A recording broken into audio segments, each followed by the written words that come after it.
பௌர்ணமி பிறையிடம் கெஞ்சிடும் பட்டும் சிவம் தொட எண்ணிடும் அமுதும் கண்டும் சுற்றிடும் சிவன் வரமும் பெறவே இடர் வெல்லும் படையாய் சிவனின் கை தீரி சூலமும் வருமே இடர் வெல்லும் படையாய் சிவனின் கை தீரி சூலமும் வருமே அம்மை ஒரு பாதி நாதன் மெய்யில் மறுபாதி ஒன்றாய் சேர்ந்திட யாவும் உலகாய் மாறிடும் சமயம் கடந்த இறைவனவன் சொல் தீர்ந்த மொழியை கொண்டு உரையாடி கொள்வானே அமுதில் நஞ்சு உள்ளதென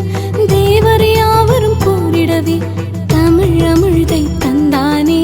பழமைக்கும் மூத்தவன் அன்னைக்கும் தாயவன் பிள்ளையும் மோதிடும் மந்திரமும் கற்றவனாம்